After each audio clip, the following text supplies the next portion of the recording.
Welcome to the Victory Podcast. Hey, Victors. Welcome to this episode of The Victory Show. If this is your first time joining us, I'm Travis Cody, best-selling author of 16 books, and I've had the privilege of helping hundreds of business consultants, founders, entrepreneurs write and publish their own best-selling books as well. And in that journey, I discovered a fascinating pattern. There's a lot of businesses hit a revenue plateau, usually around $1 million a year, and they struggle to break through it. So on this show, I sit down with some of the world's most successful CEOs, founders, leaders, and business owners to uncover the strategies they use to overcome those plateaus and scale their business to new heights so you can model those and do the same. So get ready for some deep insights and actionable takeaways that you can implement in your life and business starting today. Our guest today is a leader in the healthcare technology space, driving innovation in medical coding, billing, and auditing. As the CEO of InnoviHealth, Lamont Leavitt has built a company that delivers industry-leading SaaS solutions, helping healthcare professionals streamline complex processes with efficiency and precision. InnoviHealth is best known for its flagship platforms, findacode.com, hcccoder.com, metabrev.com, and qpro.com, trusted by professionals across the industry. Now, beyond the cutting-edge technology, Lamont has cultivated a company rooted in strong core values, including, get this, forward-thinking remote 4-day work week. That is something we don't hear much anymore. With a deep understanding of the healthcare industry landscape and a commitment to both innovation and workplace culture, Lamont is here to share some insights with us today on leadership, technology, and building the company for the future that thrives. Lamont, thanks for being here. I appreciate it. Great. Thanks for having me. It's a pleasure to be here. So we were talking earlier, and I love your journey because you kind of went down what we would consider a fairly typical path, did some college, got a corporate job, and did that for essentially your first career, and then left that and then started your own company for career number 2. Yeah. So let's talk a little bit about career number 1. That was working with Novell. Yeah, career number 1, I was a mainframe programmer for Amico back in the 80s, and then the whole 2000s, the big 18-year span working for the networking of the 90s and into 2000, where Microsoft and was competing against Novell for that whole networking post. So we got to do some definitions here because some people are going to be like, "What's a mainframe?" So big computers. That's where I started working on back in just out of college. Isn't it amazing that like that capacity now is like what? It's like 100 times that power is in your phone. Yeah, it's crazy how it's evolved. Well, then there was the whole migration to everyone putting PCs on all their desks to get work group stuff done faster, and they needed to interconnect them all, networking, and that was that whole world I was in the middle. So you were in the cutting edge of tech, seeing some insane advancements from mainframes to desktop computers to networking to this crazy thing called the internet. Yeah. So crazy. The most important things I learned from being an employee for 20 years was actually from Ray Norda. He was the CEO of Novell, and he always told us time and time again, customers first, employees second, stockholders third. His point was take care of the customers first, because if the customers are happy, they'll keep paying us and you guys will have jobs and be happy employees. And if you guys are happy, then the stockholders will be happy because we're making money. So the root of all of that was always go back to the customer. What does the customer need? What do they want? What are they asking for? What are they going to ask for that we could maybe foresee and project? You look at the Steve Jobs, who would have thought, he recognized what an iPhone could be, or a handheld device before any of us knew we needed one. Yeah. It's that famous Henry Ford quote, right? Where everybody said, "Oh, you need to ask the customer, ask the customer, ask the customer." And he said, if I would have asked the customer what they wanted, they would have told me they wanted a faster horse. Exactly. So that's all they could see. Yeah. So when you listen to your customer, it's tricky, but if you can figure out what they're really asking that goes deeper, then that's when you can really make a difference. I love having these conversations with successful business owners and CEOs because of the fact that there's a core fundamental principle across every single business, and that is customer makes everything go.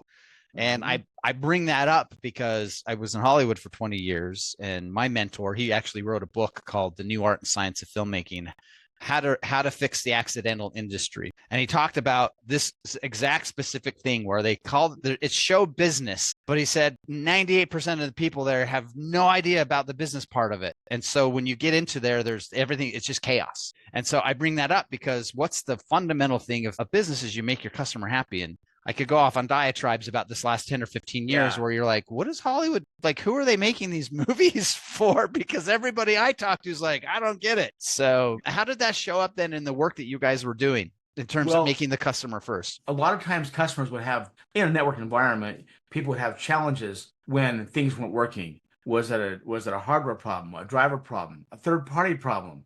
And you're using all these products. How do you figure out how to solve your problem? And if you take ownership of what the customer's problem is and don't worry about the fact that it might not be your problem as a provider, but putting them first, they remember that. And they will continue to purchase products from you because you are the person that was that go-to that helped them figure out what the heck was going on. Yeah, and I think more importantly, right, with the tech space, and we'll talk about this in a minute, but back then with computers moving so quickly and the PCs coming on board and then the internet moving so fast and people just feeling like they can't get caught up, right? And now we're experiencing the younger generations are now feeling our pain because we've got AI coming on board and they're like, there's so much stuff and I can't keep up. Yeah. So those of us that were pre-internet are like, hey man, this is just part of the game with this stuff. But the younger kids seem to be a little so we'll talk about that later.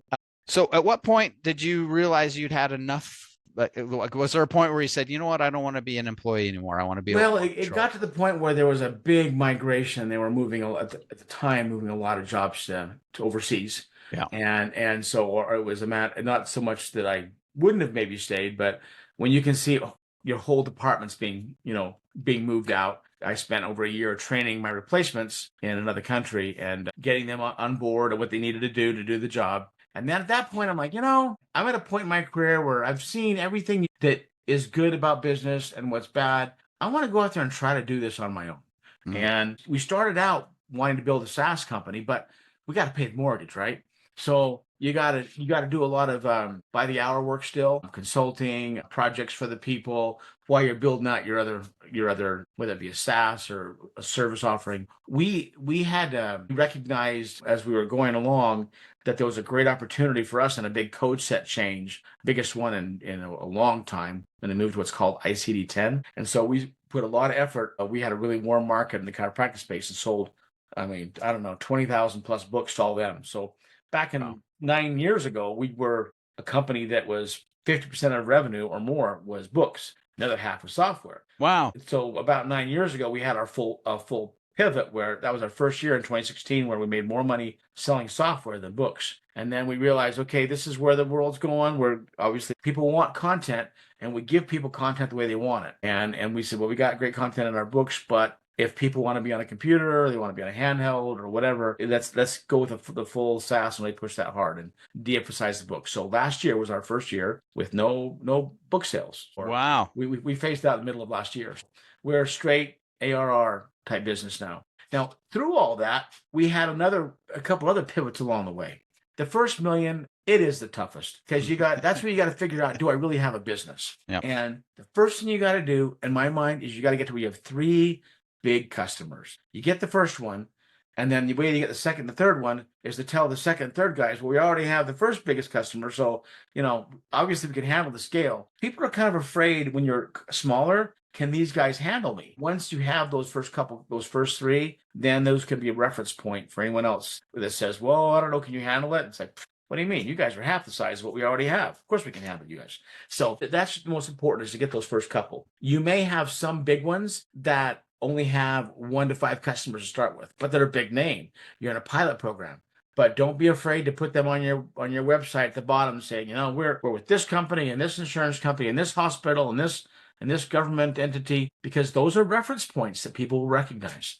So what are the challenges then of breaking past that? Obviously getting the first $1 million is tough. And as you heard at the beginning of the show here, like one of the things I've noticed with the people I've talked to over the years, and I'm probably, 2,000 or 3,000 people now I've spoken to who've connected with me on LinkedIn. And I would say 85% of them are stuck in the $500,000 to $1 million a year business. So obviously getting there is good, but then there's guys getting stuck there. What's keeping people there? Like how do you break past the $1 million into, like, let's say the 5 million? All right, that would probably be the next the mark to get for to people. 1 to 3. From my experience, it was okay. There, when you first start out, you're wearing all the hats. You're the sole proprietor. You got 30 hats. You want to work hard enough to find that next person to bring on to do all the things that you don't like doing or don't do that well or just never get to, but that are important. Once you make enough money to cover that next guy, or grow, whatever, then you got that covered. Then you grow some more, make a little more money, then you bring on another person, but you're always working from that break even. This is the bootstrap methodology I used rather than the go get other people's money, because that has its own host of problems. Sure. And I felt that doing that would just get me back to being an employee again, because then I'm working for someone else's money to do what they want to have done. And I wanted the flexibility of being able to pivot, even though it took longer. It allowed me more freedom and flexibility to do what I want to do next, where it would be a hard sell to a board or a PE firm that wants results in 3 months. Maybe I want to build something that's going to take a year to build to make it right. So, sure. So what are the challenges you face then? Like, because obviously you're shifting from employee, and I get that eventually you had the departments you were over, so the leadership was already kind of a skill there. But how did you face not being just the owner, but also the leaders? Like, so going from 1 million to 3 million, you've got new challenges now because you're bringing on teams, you're bringing on people. What did you do to, I guess, progress your skills to be able to manage that growth as a leader? Well, the first thing we did, we went and brought on the people, and what happened was there was too many bosses, too many people telling people what to do, and the organization wasn't there, because we still had this entrepreneurial attitude in our business, which is good. You need to have that drive to try new things, but we had a management problem. Well, for us, what's worked really well is we bought that book called Traction. Oh yeah, Gino Wickman did. Gino Wickman. The entrepreneurial operating system. So are you a visionary or an integrator? We decided between me and my business partner that we're both a hybrid. Oh, so lucky you. I'm 100% visionary. Okay. So I have got integrator stuff in my blood, and I'm also got visionary stuff. So we kind of came up with a 60-40 split and just said, okay, what are all the visionary things that I like to do? And then he said, well, I want to do those two, because, oh, great, you do those good. You're good at figuring out, seeing the vision of the product. Okay, there, those are yours. Integrator. And then we divided up that, and it worked out good. So we came up with our hybrid model that worked for her. So that's fantastic. When you look at your V and your I, you need to have someone else to go to, and they need to complement you. It's better if they're not likely. You can't have two visionaries straight doing it, because then nothing gets done, right? Yeah, and then all you have is a whole bunch of good ideas that are halfway finished. And that doesn't work. Make sure you have a good business partner that complements you. And when you finish rolling out your team, we got 4 more other executives now. But as you build that team out, bring on people that are the types of people that can stand on their own 2 feet, know how to have been in other management roles in the past, know how to work with people is important, and make sure that the kind of people that can be adaptable, because life. If you're going to work with people, you'd rather work with people that you like, right? Rather than people that are a hard problem. As long as you hire and fire on your core values, for us, it's Midas, which is means to an end, attitude, dependable, attitude, self-starter. As long as all those people fit, then it works. Mm-hmm. On that A attitude, what if you hire someone that just got a bad attitude, they cause cancer in the organization, mess things up? It's not a right seat in the bus issue. They shouldn't be on the bus issue. And once you get your core values figured out, I know that seems most companies don't figure that out until they're kind of the way into it. But whatever you are, if you're between 500,000 and 5 million, if you haven't established those yet, then you need to get that nailed down. And your employees need to understand what they are too. It's not just a piece of paper that you talk about once. You make it part of what your core company is, and people will rally around that. But we had about 3 million. We got stuck on that issue of our core values weren't really established well, and we had too many employees that were taking instruction from 3 different managers, and they're like, okay, what am I supposed to do then? So it's better to get that nailed down and then get into your whole traction model. And that worked really well for us. Well, it sounds like you also had the flexibility to get to a point where you're going, okay, this isn't working, and you weren't afraid to get in and restructure things. Yeah, we had a consultant come in actually for 18 months and help us nail down at the executive level who we were and how to communicate with each other, and then say, okay, now we're going to bring on the employees and get them all engaged. And then as people come and go over time, then you just bolt them back in and help them understand what the system is. And I had one employee say, he feels like he works for the unicorn, not a company, because there's not that many companies that really care about what their employees are doing and care about who they are and want to give them every Friday off. Well, I respect who they are and what they're doing. And as an employer, I don't want to have to when you have a complicated company with a whole bunch of SaaSes and a lot of products and tons of content, it's less work to just keep your people happy and make them feel part of the system and respect for who they are and what they can do than to retrain someone every year. And that brings up a good point. Like we're also getting into this era where, I call it the freelancer era. There are a lot of freelancers, but it's sort of the mentality of, and going from Hollywood and being on salary and having daily office hours and everything. And I became a sales copywriter and suddenly everything became project based. And so I'm coming to somebody and I'm like, hey, I'm going to, here's my fee for this project. Some of those projects I could get done in 10 hours. Right. But I'm making a 30-day salary compared to my previous job. So for when I first started doing that, realizing that, it's not necessarily about the time in the seat, it's about what actually gets done. And that's what's got me excited about as we're moving into the future now is creating opportunities for people to be able to go like, if you get everything you need to get done in a week and you want to take 2 days off because it's already done, like fantastic, right? Who cares if you're in the seat or not, because everything that needs to be done is done. And that's the important thing. And I'm sure you've been there, right? You've worked with people that they don't care what you've got done. Did you put in your 40 hours? And you're like, did you put in your 40 hours and get nothing done? I don't care, but you were on the clock 40 hours, right? So what led to the 4-day work week? I got to ask. Seems pretty innovative, especially in the SaaS space. Well, we looked at what we were doing, and in the winters, sometimes you get to where people they need a break, and they've got a lot of people have families, and it gets cold, and they've got stuff to go. They've still got to get to the dentist and all that. And when we went remote, it was right around a little before then when we were starting to dabble with it. We did it as an experimental thing, a little at a time, and we would tell the employees, if we can achieve results and continue our growth, if you guys can work hard, then we can reward you. And the best way to reward someone is by giving them some time. Yeah, you still have salaries and all that stuff, but and salary increases and bonuses. That just inspired them, I think, to focus on less water cooler time, working together as a team, and make sure you have a good team software to pull that off. We started with, okay, Fridays, let's take half day off on Fridays. We're going to see if that affects us too much, because we saw our call volume from 1 o'clock on Fridays, at least in our industry, dip quite a bit. So that, what if we try, just see, does that affect? Because we're growing as an employer, I can give you guys that because you've earned it this week. See how it goes. We'll try it for the summer. That worked. Then the next year, we said, okay, here's what we're going to do. We're going to drop all Friday and go to 4/10s. And then we saw how that worked, then moved it to 4/9s, and now we moved it to 4/8s.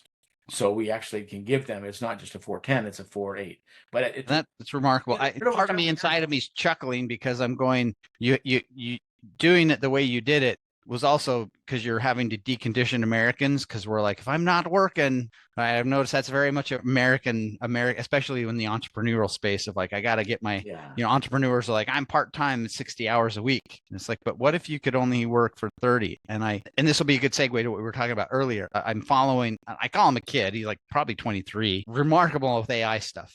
And he's been talking about things I've not seen anyone else talking about, especially with AI. He said, look, here's what AI is going to be able to do. Here's where we're going with it. And he's like, AI is going to allow you to go from working 40 hours a week to working 30 hours a week. And he's like, and when that happens, stop working 40 hours a week. He's like, it's not that you now have 10 extra hours. He's like, the next week, once you figured out how to shave 10 hours off, he's like, I know this is going to be hard for you. He's like, take 5 hours off the next week and don't go back to, you'll only work 35 hours. And he's like, and so then when you can figure out how to go from, 30 hours a week to 20 hours a week, only work 30.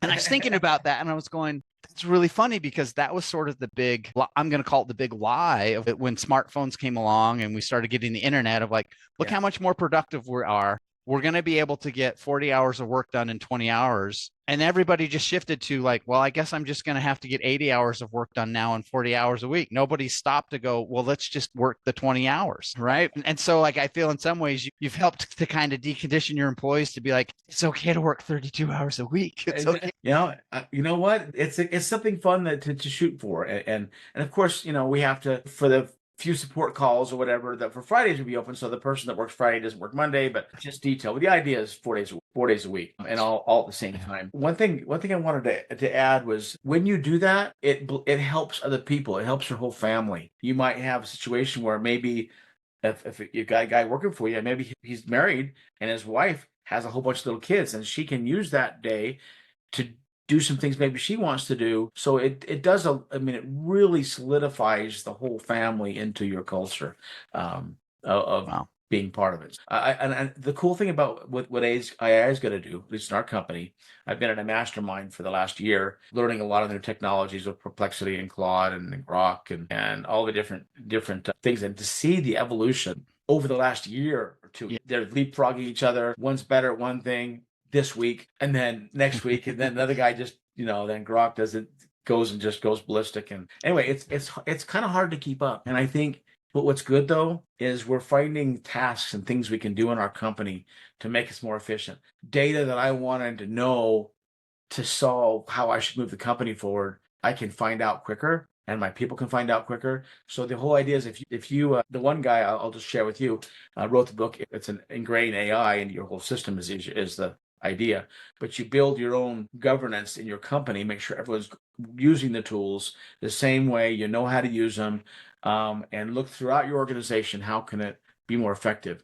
And if all my employees can be 20% more effective-ish, depends on what they're doing, then each individual is that more powerful, and they can bring that much more to the table. And then as an employer, you're not having to hire maybe quite as many people, and maybe you're able to make better decisions about what to do next based on what you've learned. Something as simple as, here's this product I want to go ahead and either acquire or use. What is my total addressable market for that? And I can get that answer before it would take a week of research. I get that answer back in less than a minute. And while it may not be perfect, it's good enough to make a good data business decision. I love it. So what are some of the changes you're seeing with AI in the SaaS space right now? I mean, because you've got multiple SaaS products across multiple domains. How is this stuff impacting what you guys are We're doing? going to have different little pieces in our current products, as well as looking at developing other things as well. But what's interesting, if you go to a convention, you'll see all kinds of companies out there saying they can do AI this, AI that, and it's just AI all over the billboards, and it's almost kind of noisy. Ridiculously noisy right now. It reminds me like 5 years ago when everybody was like, app. Everybody needs app. You got to have an app. You got an app. Yeah, just go back in the last 20, 30 years. There's a buzzword or a buzz thing that comes out, and that's all they can ever talk about, and then until the next exciting thing comes up. So right now there's a little bit of that, and there's a little bit of Emperor's New Clothes kind of stuff going on. I was at a convention just the other last week in Vegas, and just to walk around the floor, see the 100+ different people saying they had AI. But when you got down under the covers to actually look, you could see that's all that is. Or, there's just kind of kludged. Some are using stuff from someone else that they've built, which isn't all the way done yet. But there's also some great concepts and technologies that it's making people look at that and say, how can we move forward with that? So there's a lot of money being thrown at it right now. What's interesting is if you find something, you go, that's just too expensive. I can't use AI because of the cost involved. If you look over the last 6 to 12 months, the cost, because there's so much competition in the AI space, is coming down every month. So if you do your business analysis saying it was too expensive, maybe it won't be in 3 months. My point is, I would look at those costs as being decreasing over time. Sure. So, I mean, look, a year and a half ago, I was seeing guys, $10,000-$15,000 to teach you to be a certified prompt engineer. And now we're to the point where you can just go to Claude or Grok and be like, okay, here's the result that I need. Help me write the prompt to get there. And then you go, okay, you're a prompt engineer, analyze the prompt and give me a better prompt. And it gives it. And then you're just like, I don't even need to know that anymore. Just in a year and a half, that's already outdated. So the things that drive people to make changes in software is hardware changes, software changes, government regulations also come into play. Yeah. Where it's pesky regulations get in the way. You will all do this. You will all quit doing paper claims. You will all move to the electronic medical record. So those, a lot of times things get driven by the government. But what'll be interesting to see is as all the software improves, what'll happen is the hardware will get to the point where it's got to keep up. Then they'll make changes there, and there'll be another spike. But the reality is the change is going to happen. It's going to keep changing, and in this space, and be content with what you're learning and how you can use it. And what I sense, what no one wants to say, is people are a little unsettled because the change is moving faster and outside a window of human comfort, because it's just, how much smartness an AI bot would have just keeps exponentially growing every few months. And it's kind of a lot for us humans to ingest. So from your seat, running the company, you are a CEO. What are you, over this next 3 to 5 years, what do you see as the big challenges for business leaders, and what do you see as the big opportunities? I'd say the biggest challenges are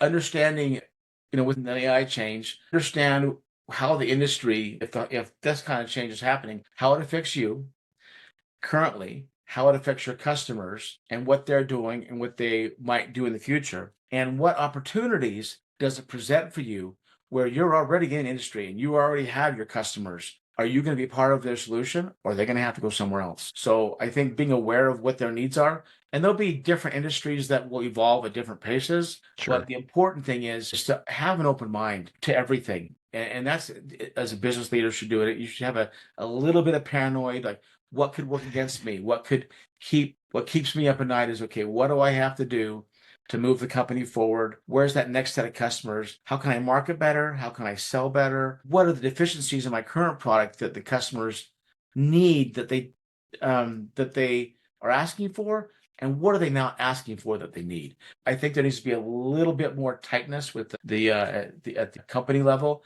to be comfortable with the customers you have and understand and build a good community with them, so they feel a part of your growth and they want to be part of your community as they grow in solving their business needs. And if you can figure out how to make them more efficient, then they'll stick with you for a long time. I still remember one of my favorite quotes we had that used our product just over a decade ago. She said, "I used to do my job in 8 hours a day, but now with your new product, Find a Code, I can do it in 2 hours a day. Just don't tell my doctor, because I like the extra 6 hours of free time I have." I'm not saying that's what you should have done with the 6 hours, but find ways to make your product so efficient that your people become more productive and they can do other things with their time. I love it. That's great advice. And always be inquisitive, always look for the next problem to solve. Be aware that the government may change regulations. And if they do, how fast can you move? How fast can you create a new product? We had findacode.com for a long time. And then there was this big push for value-based care instead of fee-for-service. And that became what HCC Coder is. And that's used by many insurance companies today as they figure out what's that right amount of how sick the patients are, how many comorbidities they have, what's the right amount to be reimbursed for the illness of that set of patients. So we provided another tool because of new regulations that were, and requirements that were happening in that industry. So let's wrap this up. This is all great advice. Thank you so much. So InnoviHealth, somebody's listening to this, they like the values you guys. Who's like the perfect fit for InnoviHealth and the suite of products you guys run? I would say coders, billers, auditors are the top three. The next tier of ones I see leading it are nurses, lawyers, doctors, researchers, and those role type, and practice managers. Anyone that's involved with that whole RCM space, making sure that the right amount of money is going between point A and point B based on what set of codes, and are those sets of codes right? And then when they change over time, we have all those current data in our system to deal with that. Wow, that's fantastic. All right, I like to end every conversation with 3 personal questions. So here we go. It's off the top of your head. If you could go back in time and give your younger self a piece of advice, what would it be and why? I think I'd probably tell myself to relax a little bit and maybe not be so intense about a lot of the little things. If you get too worked up about the things that don't matter to your business, it keeps you away from doing the most important things in growing your business. So if you have any perfectionism tendencies, if you want to be an entrepreneur, you've got to squash those. You got to be okay with things being 80% good enough, or good enough that the customer's going to be happy. Not that you'll be happy, but that the customer's happy. And if you build your products around the customer's needs, not your perfectionism, I think excessive perfectionism is the biggest disease to progress in an entrepreneurial company. You know what's interesting is that also applies in the book space, because on my 3rd book, I had a fairly big publisher picked it up, and so I was like super hyper aware of everything. This book's got a publisher, I got to be here. Yeah. So I hired like 5 editors. I had 15 of my friends read it and mark it all up, and then the editor had 2 editors go through it.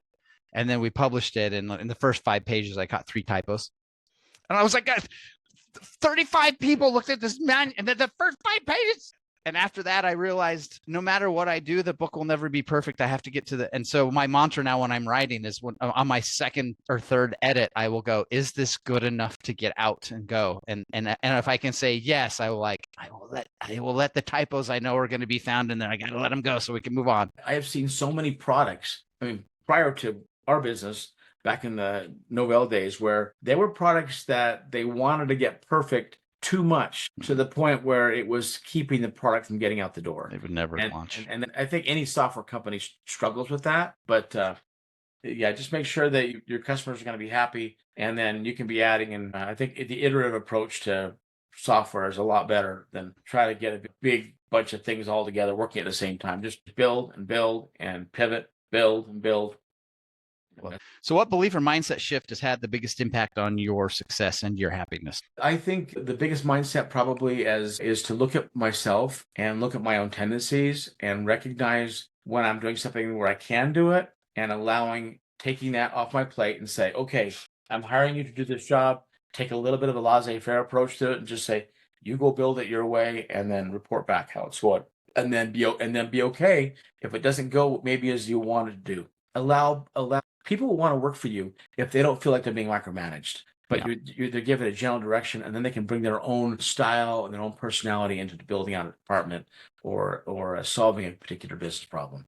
It doesn't have to be solved all your way. You gotta, for anyone who's stuck at $1 million, you gotta let go. You gotta let go of the reins, and you gotta share the love.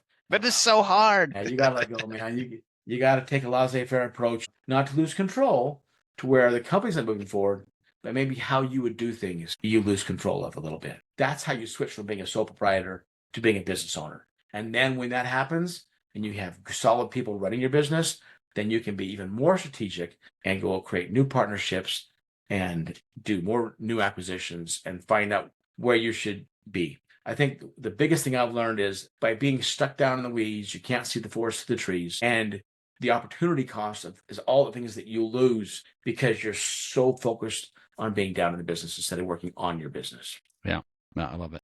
All right, final question is, what's the best investment you've ever made in yourself? I would say starting a business. It's like a master's degree in everything that they never teach you in school. And there's no way you can learn it in a book. You have to be thrown into the water and sink and see how adaptable you can actually be. And then be at that point where you question, why did I even start this?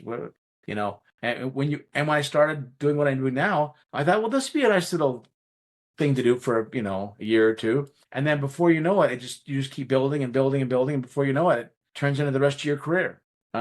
Just be content with the journey. Don't worry about the destination, because the destination is not what you envision. It's what your customers are envisioning it for you to be. And I've discovered from my own experiences, generally when I let go of things and I'm just open into the universe, God source, universal consciousness, whatever you want to call it. I have big ideas and big plans and big goals. And there's not been a single time when I've let go that I haven't ended up somewhere where I'm like, this is so far beyond what I thought I would do. Right. And it's just like, well, I'm like, why did I spend all those years trying? Like, it's got to be my way. And then when I finally let go, I was like, oh, wow, I ended up at a spot that was way better than what I could even imagine I would get to. Yeah. So, I mean, there's a real thing to that whole, that manifest type attitude where you manifest where you're going to go, and you have a vision of where it should be. And that's what gets you there. But you need to be content with the journey along the way to that general direction and enjoy it. Yeah. I love it. Well, Lamont, thank you so much for your time. This has been a fantastic conversation. I appreciate it. It's been fun. Happy to chat in the future. If you have any other questions about how to build a 4-day work week, or someone wants to talk to me about how that's done down to the granular level. What's the best way for someone to connect to you? LinkedIn? Probably just LinkedIn. Yeah. There's not a lot of Lamont Leavitts out there. There's one doctor in California. That's funny. Yeah. Lamont Leavitt on LinkedIn would be great. Probably the best way to find me. Or my email is lamont.leavitt@InnoviHealth.com. All right. InnoviHealth.com. Perfect. Thanks so much. All right. Thanks, man.